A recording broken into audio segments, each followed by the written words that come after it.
Hey there, in this video I want to share with you a little bit of tips and tricks for physical training and what I learned about training for this and what the reality was in the pipeline. I've got a detailed write-up on this on my blog. I'll link that in the description.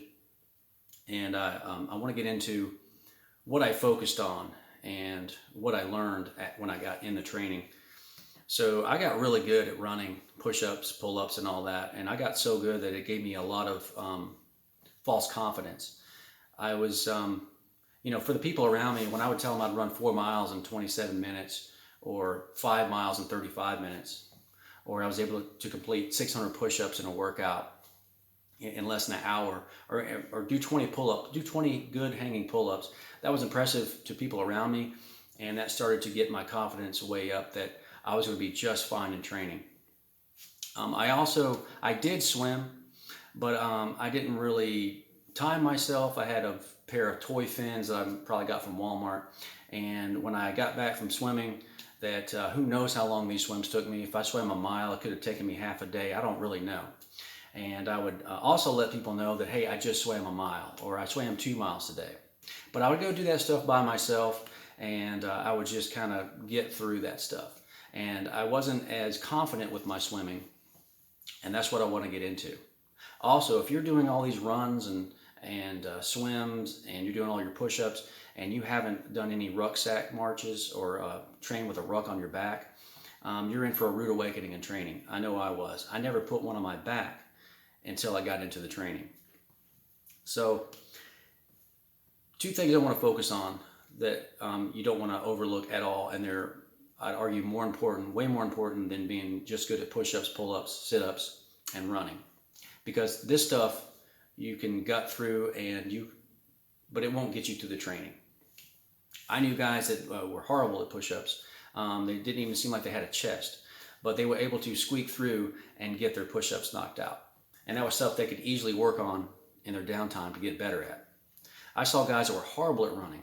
They couldn't run at all. They had flat feet, and they looked really goofy out there running wherever they were at. And they were able to gut through and get the time they needed on the swim. The run. So they were able to do this stuff. And that was stuff I was good at. I never had to worry about it. I was always confident in it. But then the pull stuff, I way overlooked when I was training for it. It was almost an afterthought because I got so much praise and so much recognition for what I was good at. And even my recruiter when I went in was like, I crushed everything, but my swim, wasn't that great. But I did so good on the other stuff that he was like, man, dude, you're going to make it. And I was like, yeah, that's right. I am going to make it. The swim, I can get through the swim, no problem. It's just, pull stuff.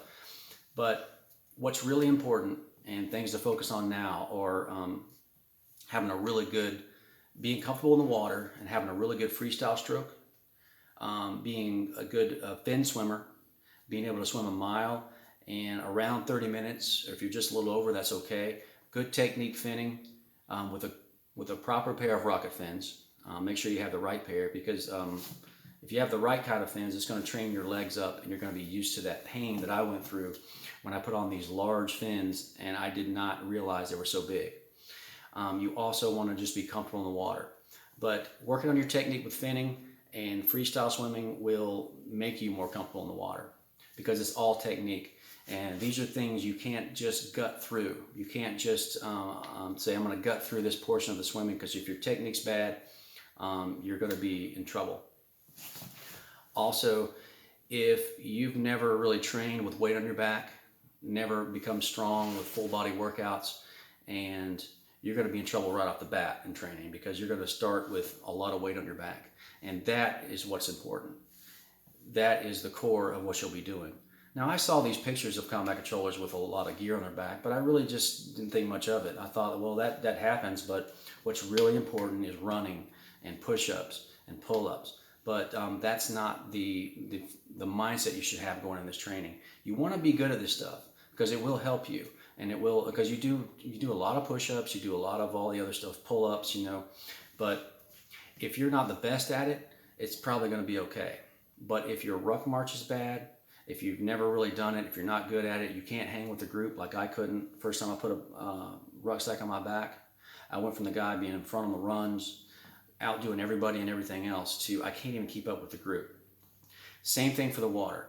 I dreaded the water, and it was becoming something that I didn't think I could do anymore because my technique was so bad, and I was unable. It blew my mind that I couldn't just gut through the pool stuff anymore because I couldn't do it. I couldn't. I see guys gliding through the water without any effort at all, and I'm winded.